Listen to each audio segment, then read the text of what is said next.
Kali ini saya akan mengulas sebuah novel berjudul Harimau-Harimau karya Muchtar Lubis. Novel Harimau-Harimau karya Muchtar Lubis ini merupakan salah satu novel atau buku fiksi yang menjadi rekomendasi bacaan ketika saya melaksanakan studi S1 di salah satu perguruan tinggi di Jawa Barat. Walau demikian, rekomendasi tersebut ternyata belum mampu menggugah saya untuk bisa membaca novel Harimau-Harimau ketika saya melaksanakan studi. Dan tepat setelah saya menyelesaikan studi, saya kerap bertemu dengan orang-orang baru, sahabat-sahabat yang ternyata sudah lebih dahulu berkenalan dan membaca novel Harimau-Harimau karya Muchtar Lubis. Kemudian saya pun mendapatkan tanggapan dan penilaiannya terkait novel tersebut. Dan dari sanalah akhirnya saya pun mulai penasaran terkait isi dan cerita yang ada di dalam novel karya Muchtar Lubis ini. Dan inilah ulasan dari saya.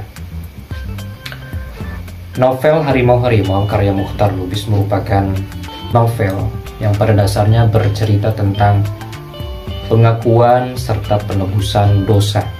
Dikisahkan ada sekelompok orang, sekelompok petani atau sekelompok pencari getah damar lebih tepatnya, yang tengah mencari getah damar di tengah rimba raya, di tengah hutan belantara. Dan sekelompok petani atau pencari getah damar ini terbagi ke dalam dua kelompok kecil, para pemuda dan para orang tua. Mereka pada dasarnya memiliki latar belakang yang berbeda dan dikenal dengan ciri khasnya masing-masing gitu. Ada yang dikenal sebagai sosok yang agamis, agamawan. Kemudian ada yang dikenal sebagai pemimpin, guru, dan ada juga yang dikenal sebagai sosok yang alim dan tidak pernah neko-neko dalam hidupnya. Akan tetapi, di tengah belantara inilah semua anggapan, semua hal-hal manis sampul diri mereka masing-masing ini mulai terkelupas, mulai terbuka. Dan semua itu terjadi ketika mereka dipertemukan dengan seekor harimau, bertemukan dengan Raja Rimba, Raja Hutan. Pesan yang saya dapatkan setelah membaca novel Harimau-Harimau ini adalah bahwa setiap orang itu tidak seperti angka biner gitu ya, tidak hitam dan tidak putih. Mereka yang tampak hitam pasti ada putihnya, dan mereka yang tampak putih pasti ada hitamnya. Begitupun dengan karakter atau tokoh-tokoh yang ada di novel ini.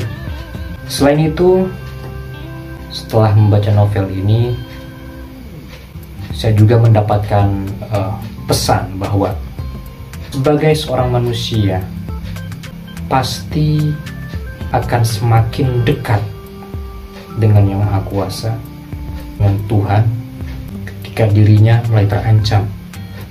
Dan sifat-sifat positif, kejujuran pun yang semula sulit diutarakan, kan tetapi ketika sudah dihadapkan dengan maut, dengan hal yang mengancam jiwa dan raga, hal itu pun akan dengan mudah disampaikan atau diutarakan.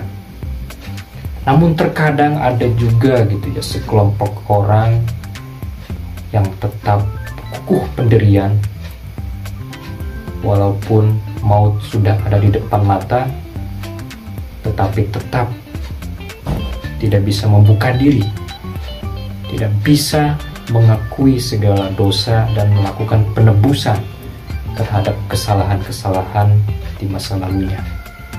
Dan salah satu quotes atau kata mutiara yang saya dapatkan di novel Harimau-Harimau ini adalah bahwa sebelum kita memburu harimau, maka alangkah baiknya kita memburu terlebih dahulu atau menumpas terlebih dahulu harimau yang ada di dalam diri kita masing-masing.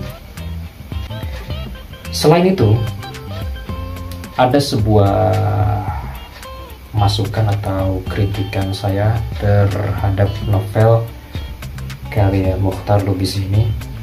Salah satunya adalah terkait pengembangan karakter si tokoh utama. Di dalam novel ini, penceritaan akan berfokus pada satu karakter atau satu tokoh yang bernama Buyung. Karakter ini dikisahkan amatlah sangat sempurna, ideal gitu ya. Sesosok pemuda yang mengidam-idamkan perempuan, akan tetapi dia itu belum pernah berpacaran dan terkenal alim. Dan ketika memasuki rimba raya tersebut, Buyung terpleset melakukan sebuah dosa, dan sayangnya jika dibandingkan dengan karakter atau tokoh-tokoh yang lain, tokoh Buyung ini tidak mengalami proses pengakuan dan penebusan dosa. Padahal tokoh-tokoh yang lain sempat melakukan proses pengakuan dan penebusan dosa, sementara tokoh utama kita di novel Harimau-Harimau sampai dengan akhir novel tidak diceritakan bahwa ia melakukan prosesi pengakuan dan penebusan dosa. Itu salah satu hal yang saya sayangkan gitu. Padahal tokoh-tokoh yang lain sudah melakukannya, dan ini si tokoh utama belum melakukan itu, tapi novelnya sudah selesai. Alangkah baiknya kalau menurut saya semuanya dipukul rata, dan si tokoh utama ini pun harus mengakui dan menebus dosa masa lalunya. Selain itu, perihal teknis, saya juga ada sedikit kritikan. Saya membaca novel Harimau-Harimau karya Mokhtar Lubis ini secara digital di Perpustakaan Nasional, dan ternyata versi digital ini terdapat beberapa salah ketik gitu ya. Ada beberapa penggunaan kata yang tidak konsisten, ada beberapa kata yang salah ketik, typo, tampak kurang elok saja gitu ketika dibaca. Tapi entah itu versi digital, entah seperti apa di versi cetaknya, dan alangkah baiknya bila semua versi baik digital maupun cetak sempurna dalam teknis penulisannya. Demikian ulasan dari saya. Terima kasih.